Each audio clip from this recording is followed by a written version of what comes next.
Merhabalar arkadaşlar, YouTube kanalıma hepiniz hoş geldiniz. Bugünkü videomda ayıcık patik anlatımı yapacağım. 1,5-2 yaş ölçülerine uygun. Daha önce hırkasını örmüştüm. Patik yapımında takipçilerim istemişti. Sizler için patiklerinde anlatmak istedim. 4,5 numara şiş kullanarak örüyorum. Yarım yumakta ip kullanıyorum. Şöyle hırkasını da göstereyim. Hırkasına takım olarak müşterimin isteği üzerine çalıştım. Sizler de hırkasını örüyorsanız mutlaka patiklerini de örün. Gerçekten çok tatlı. İkisine toplamda 3 yumak kullanıyoruz. 2,5 yumak hırka için kullanıyoruz. Yarım yumak da patiklerine kullanarak tamamlıyoruz. Gerçekten çok tatlı, çok sevimli, çok da kullanışlı bir model arkadaşlar. Kanalıma abone değilseniz ücretsiz olarak abone olabilirsiniz. Beğeni ve yorum yaparsanız çok sevinirim. Paylaşacağım model videolarından haberdar olmak isterseniz de bildirim zilini açabilirsiniz. Şimdi bu tatlış patiklerin anlatımına geçelim. Herkese kolay gelsin. Patiğimizin ben bir tanesini ördüm. İşlemesini yapmadım. İşlemesini diğer eşini ördükten sonra dikmeden yapacağız arkadaşlar. O yüzden patiğimi dikmedim. İşlemesi daha kolay olsun diye. Önce patiğimizi nasıl örüyorum onu anlatacağım. Daha sonra işlemesine geçebiliriz. Gözünü ve burnunu yapacağız. Öncelikle 4,5 numaralı şişimize 27 ilmek atarak başlıyoruz. İlmeklerimi şişime attım. Burası bizim ön yüzümüz. Kısa ipimiz sol taraftaysa burası ön yüzü. Şimdi arka yüze geçiyorum. Arka yüzde bir sıra ilmeklerimizi ters öreceğiz. İlk ilmekten başlayıp bütün ilmeklerimizi ters olarak örüyoruz.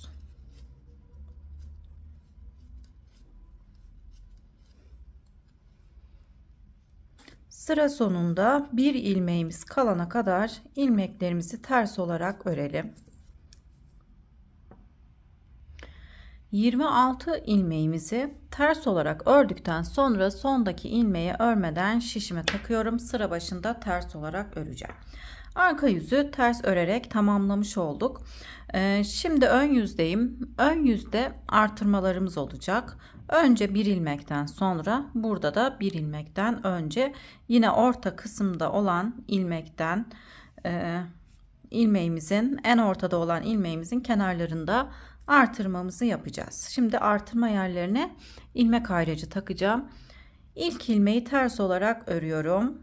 Hemen ilk ilmekten sonra bir ilmek artırma yapıyorum. Artırmamı şu şekilde yapıyorum. Buraya bir ilmek artırmamı yaptım. Artırmam yaptıktan sonra ilmek ayracımı taktım karıştırmamak için.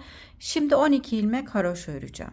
1 2 3 4 5 6 7 8 9 10 11 12 12 ilmekten sonra yine ayracımı takıyorum. Artırmamı yaptım. Bir ilmek ters ördüm. Tekrar artırma yapıp ayracımızı takalım. Şimdi tekrar 12 ilmek ters öreceğim. 1 2 3 4 5 6 7 8 9 10 11 12 yine ayracımı takacağım. Şu ayracımı çıkarıp ayracımı takıyorum. Bu iki ayraç arasında olan ilmeğimizin sayısı değişmeyecek arkadaşlar. Hep 12 ilmek olacak. Burada da 12 ilmek. Burada da yine iki ayraç arasında 12 ilmeğimiz var. Şimdi artırma yapıyorum. Sondaki ilmeği şişime takıyorum. Toplamda bu sırada 4 artırma yaptık. Bir ilmekten sonra burada da bir ilmekten önce artırma yaptık. Tam ortada olan ilmeğimizin de hem sağına hem soluna artırma yaparak 3 ilmeğimiz oldu orta kısımda. Şimdi arka yüze geçiyorum. Arka yüzde herhangi bir artırma ya da eksiltme işlemi yapmadan şişimizde olan bütün ilmeklerimizi ters olarak öreceğiz. Sıra sonundaki ilmeği örmeden alıyorum. Sıra başında ters olarak örüyorum. Kenarların tırtıklı olması için. Dikerken daha düzgün bir görüntü elde etmiş oluyoruz. Artırdığım ilmeği de ters olarak örüyorum. Şimdi iki ayraç arasındaki 12 ilmeğimi ters olarak örüyorum. 27 ilmekle başlamıştık. 4 ilmek artırma yapınca 31 ilmeğimiz oldu şişimizde. Arka yüzde ilmekleri ters olarak örüyoruz. Herhangi bir artırma ya da eksiltme yapmadan arka yüzde bütün ilmeklerimizi ters olarak örüyorum. Sondaki ilmeğimize kadar ilmekleri ters olarak örelim. İki ayraç arasındaki 12 ilmeği ters olarak ördüm. Ayracımı geçirdim. Burada 2 ilmek var. 2 ilmeğin bir tanesini ters olarak örüyorum. Sondaki ilmeği ise örmeden şişime takıp ön yüze geçiyorum. Ön yüzde ikinci artırma sırasındayız. Yine aynı yerlerde artırma yapacağız. Bu sırada şimdi 2 ilmek ters örüyorum. 1 2 2 ilmekten sonra artırmamı yaptım. Ayracımı takıyorum. Yine 12 ilmek ters örüyoruz. Bu 12 ilmek sayısı sabit arkadaşlar, değişmiyor. Kenarda olan ilmekler bir ilmek artıyor. Şimdi 12 ilmeği ters olarak örüyorum.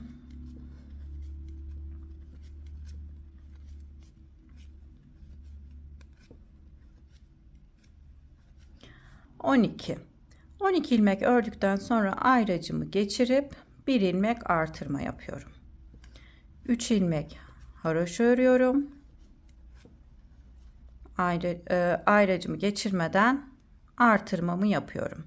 Tam ortada 5 ilmeğimiz oldu. Ayracımı geçirdim. Sabit olan 12 ilmeğimizi haroşa olarak örüyoruz. 2 3 4 5 6 7 8 9 10 11 ve 12. 12 ilmek ördükten sonra ayracımızı geçirip artırmamızı yapalım. Bu kenarda da 2 ilmeğim var. Bir tanesini haroşa olarak örüp sondaki ilmeği örmeden şişime takıyorum. Bu kenarda da 3 ilmeğimiz oldu. Bu kenarda da 3 ilmek. Ortada sabit olarak 12 ilmeğimiz var. Buradaki iki ayracımızın ortasında da 5 ilmeğimiz oldu. Şimdi arka yüze geçiyorum. Arka yüzde ilmeklerimizin tamamını ters olarak örüyorum. Bütün ilmekleri arka yüzde ters örerek arka sıramızı tamamlayıp gelelim. Ön yüze geçtim. 3. artırma sırasındayım. Yine aynı yerlerde artırma yapacağız. 3 ilmek sıra başında ters olarak örüyorum. Artırmamı yapıyorum. Bu sırada 3. artırma sırasında kenarda 3 ilmek ördüm. Ayracımı çıkardım. 12 ilmek haroşa olarak örelim.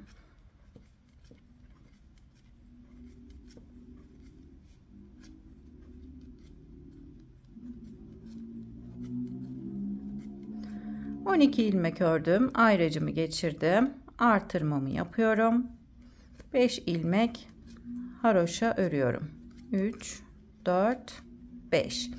Tekrar artırma yapıp ayracımı geçiriyorum. Sabit olan 12 haroşa ilmeğimizi örüyorum.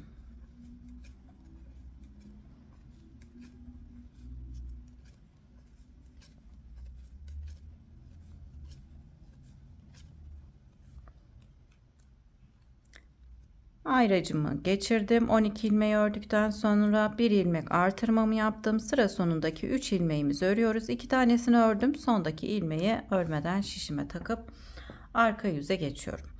Arka yüzde ilmeklerimizin tamamını ters olarak örüp 4. artırma sırasına geçebiliriz. Arka yüzü tamamlayıp ön yüze geçtim.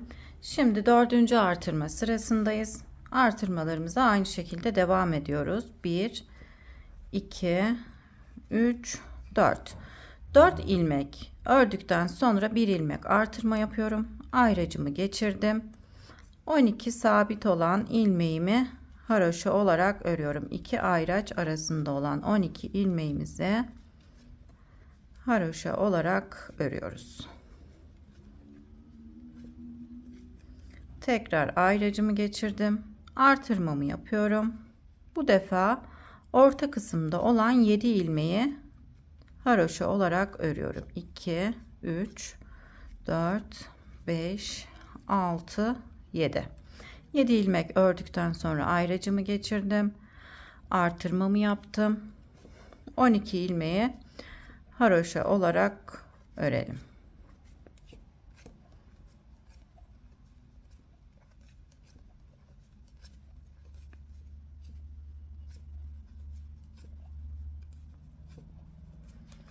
Haroşamızı ördükten sonra ayracımı geçirdim. Artırmamı yaptım. 1 2 3 4. ilmeği de örmeden şişime takıp arka yüze geçiyorum.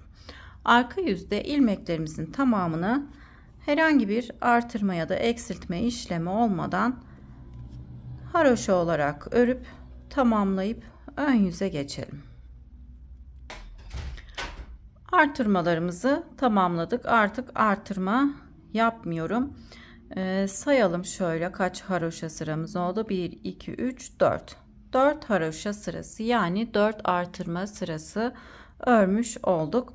Şimdi ayraçlarımı çıkararak ön yüzde bir sıra ters, arka yüzde de bir sıra ters, yani bir haroşa sırası daha öreceğim. Kenarları aynı şekilde sıra sonundaki ilmeği ters olarak örüp sıra sonundaki ilmeği örmeden alıp sıra başında ters olarak örüyoruz. Ayraçlarımı çıkararak devam ediyorum artık.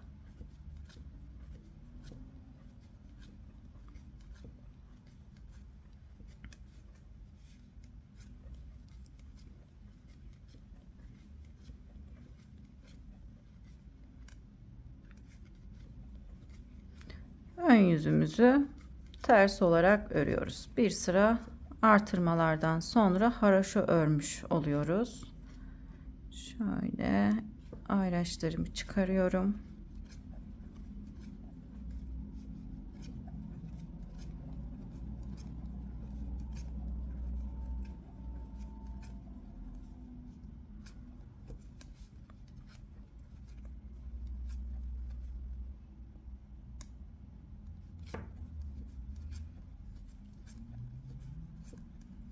Sondaki ilmeği yine örmeden alıp sıra başında öreceğim. Şimdi arka yüze geçiyorum. Arka yüzümüzü ters olarak örüp ön yüze geçelim. Bir sıra ön yüzde ters, bir sırada arka yüzde ters, yani bir sıra haroşa örmüş olduk. 1 2 3 4 5 haroşa sıramız oldu. Şimdi sıra sonunda 17 ilmeğimiz kalana kadar ilmeklerimizi ters olarak örelim.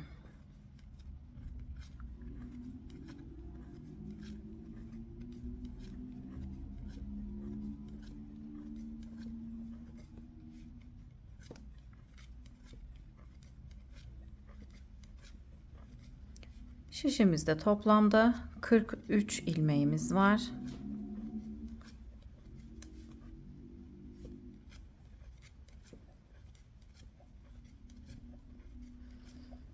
...17 ilmeğimiz kalana kadar örmemiz gerekiyor. Sayalım.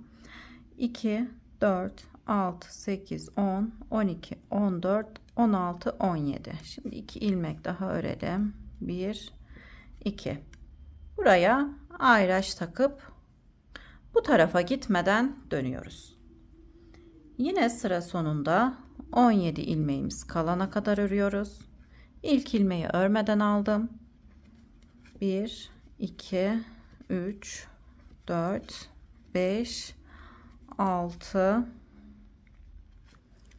7 8 ilmek ördüm. Sayalım. 17 ilmeğimizin olması gerekiyor. 2 4 6 8 10 12 14 16 17. Tam 17 ilmeğimiz var burada da. Buraya da bir ayracımızı takalım. Bir tane dönüyoruz. Yine bu tarafa gitmeden dönüyorum. İki ayraç arasında kaç ilmeğimiz oldu onu da sayalım. 2 4 6 8 9. İlk ilmeği örmeden alıyorum.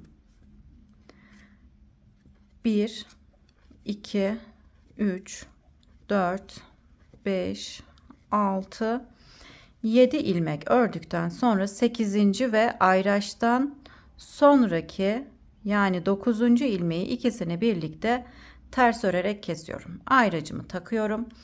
Burada 16 ilmeğimiz kaldı. Bir ilmek kesince arka yüze geçiyorum. Tekrar ilk ilmeği örmeden alıyorum. 1 2 3 4 5 6 7 ilmek örüp 8. ve ayracımı çıkardım. 9. ilmeğin ikisini birlikte ters örerek kesiyorum. Ayracımı tekrar takıyorum. Burada da 16 ilmeğim kaldı.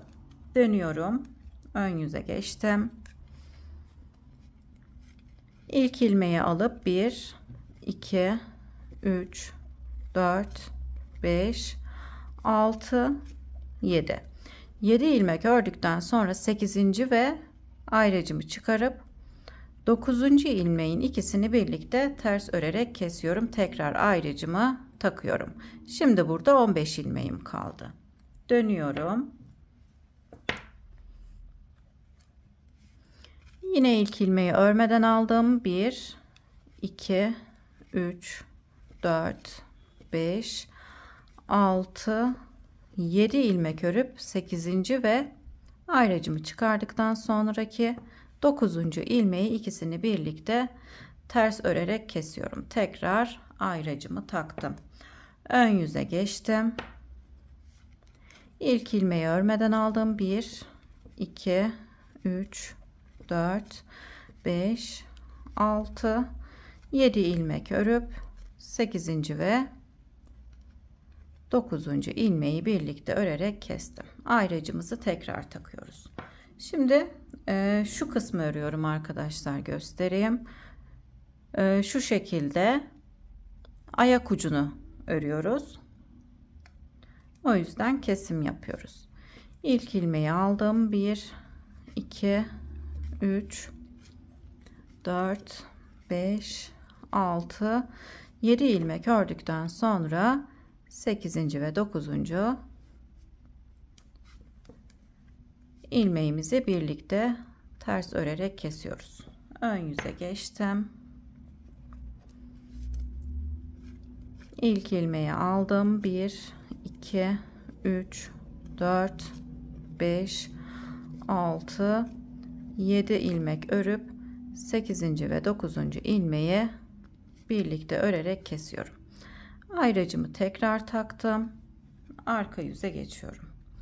Yine arka yüzde ilk ilmeği aldım. 1 2 3 4 5 6 7 ilmek örüp 8. ve ayracımı çıkardıktan sonraki ilmeği ikisini birlikte örüyorum. Şimdi ön yüze geçiyorum. Kenarlarda kaç ilmeğimiz kalmış sayalım. 2 4 6 8 10 12 13. Devam ediyorum. Kesimlerimize devam ediyoruz. İlk ilmeği aldım. 1 2 3 4 5 6 7 ilmek örüp 8. ve 9. ilmeği birlikte örerek kesiyorum. Tekrar şu kısma bakalım. 2 4 6 8 10 12 ilmek de burada kaldı. Döndüm. Arka yüzde ilk ilmeği örmeden aldım. 7 ilmek örüp 8. ve 9. ilmeği birlikte örerek kesiyorum. Bu kenarda da şimdi 12 ilmeğimiz kaldı. İlk ilmeği örmeden aldım. 1 2 3 4 5 6 7 8. ve 9. ilmeği birlikte örerek kesiyorum. 11 ilmeğimiz kaldı. Arka yüze geçtim. İlk ilmeği örmeden aldım.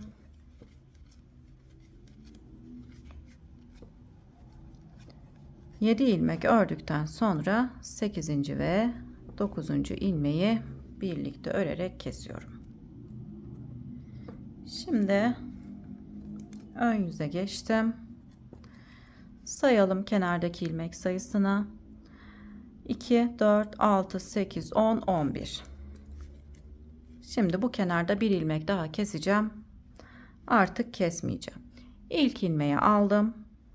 1 2 3 4 5 6 7 8. ve 9. ilmeği birlikte örerek kesiyorum. Artık ayracımı çıkardım. Burada 10 ilmek kaldı. Sıra sonuna kadar 10 ilmeği de haroşa olarak örüyorum.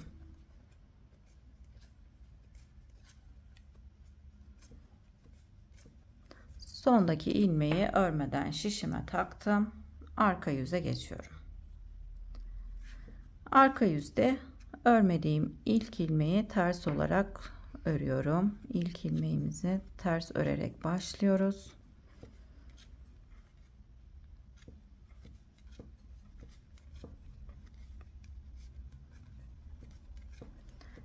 Ayraç kısmına kadar ilmeklerimi ters olarak örüyorum. Ayraçtan önce bir ilmeğim kaldı. Ayraçtan sonraki bir ilmekle ikisini birlikte ters örerek kesiyorum. Burada da 2 4 6 8 10 ilmeğim kaldı. Sıra sonuna kadar ilmeklerimizi ters olarak örüp sıramızı tamamlamış oluyoruz. Şöyle göstereyim şimdi. Evet. Bu şekilde patiğimizin ön kısmını örmüş olduk arkadaşlar. Şimdi kaç sıra ördük arkadaşlar? Şuradayız. 2 4 6. Bunu da sayalım. 2 4 6. 6 sıra ördükten sonra 2 4 6 sıra daha örüyoruz arkadaşlar. Şişimizde olan ilmeklerle 2 4 6 8 10 12 14 16 18 20 22 24 26 28 29. Şişimizde olan 29 ilmekle 6 sıra daha haroşa örüp gelelim. Patiğimizin ilk sırasından sayarsak 2 4 6 8 10 12 13. sırayı ön yüzde ördüm. Şimdi arka yüzde keseceğim. Kesimlerimi de şu şekilde kesiyorum. Arka yüzde 2 ilmeği ters örerek kesiyorum. İlmeği tekrar şişe taktım. 2 ilmeği ters örerek kesiyorum. Kesimlerimizi bu şekilde yapıyoruz. 2 ilmeği ters örerek kesiyoruz. İlmeği tekrar şişimize takıp tekrar 2 ilmeği birlikte örerek kesiyoruz. Bütün ilmeklerimizi bu şekilde kesip patiğimizi tamamlayıp gelelim. İlmeklerimi kesip patiğimi tamamladım. Diğer patiğimi ben işlemesini yapıp diktim. Şimdi bu patiğimizin işlemesini de birlikte yapıp daha sonra nasıl dikiyorum onu göstereyim. Şu şekilde siyah ip yardımıyla önce burnunu daha sonra gözlerini işleyip patiğimizi tamamlayacağız. Şu kısmından tam burun kısmına geliyorum, ön kısma. Arkadan tam patiğimizin ön kısmına geliyoruz.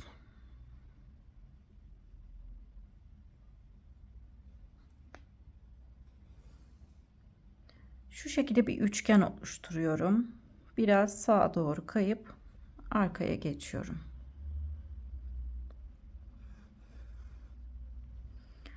Arkada siyah ipin içerisine girerek şöyle sabitleyeceğim.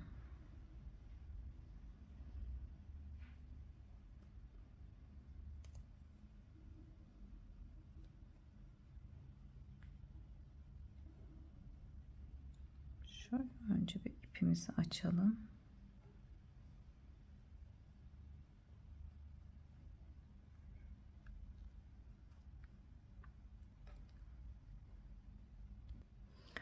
Arka yüzde ipimizin arasından girip sabitliyoruz.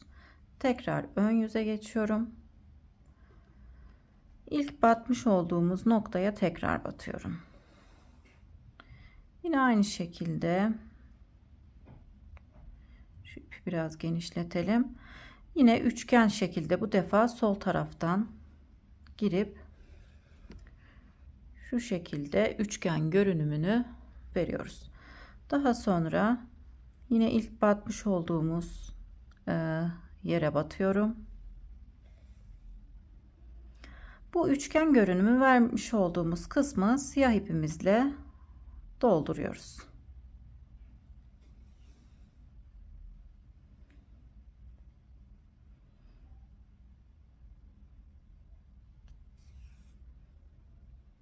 Bu şekilde burun görünümünü elde etmeye çalışıyoruz arkadaşlar.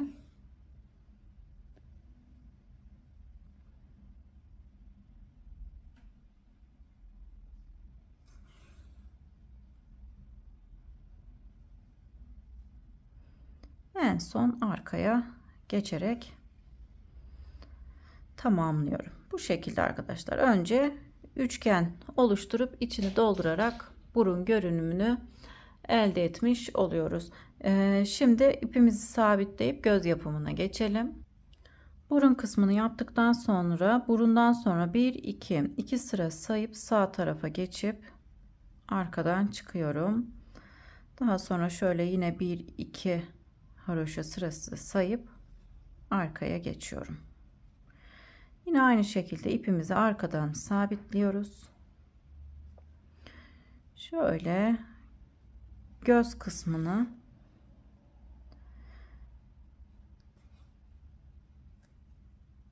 bu şekilde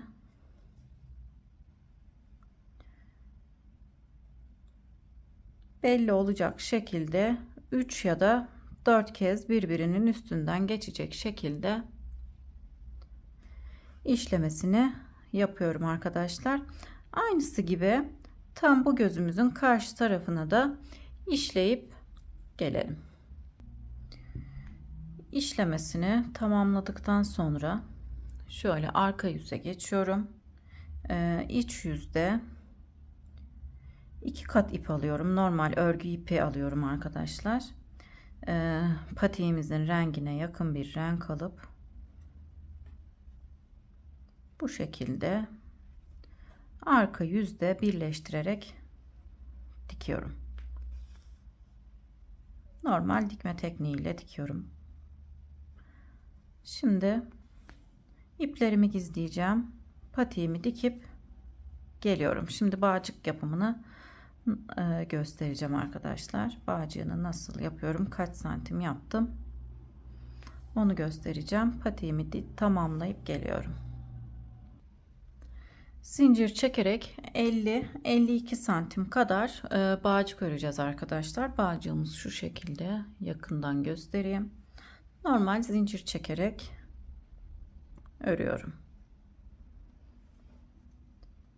50 santim olana kadar örüp bu şekilde daha sonra küçük bir iğne yardımıyla şu kısımdan geçirip patiğimizi tamamlayıp gelelim. Patiğimi tamamladım. Gerçekten çok tatlı, çok sevimli oldular arkadaşlar. bağcık kısmını da yan tarafa getirdim. Ön tarafta gözler ve burun pek gözükmediği için yan tarafa getirdim. Sizler ön tarafa da getirebilirsiniz. Beni buraya kadar izlediyseniz çok teşekkür ederim. Kanalıma abone değilseniz ücretsiz olarak abone olabilirsiniz. Paylaşacağım yeni videolardan haberdar olmak isterseniz de bildirim zilini açabilirsiniz. Beğeni ve yorum yaparsanız çok sevinirim. Sonraki videolarımda görüşmek üzere. Hoşça kalın.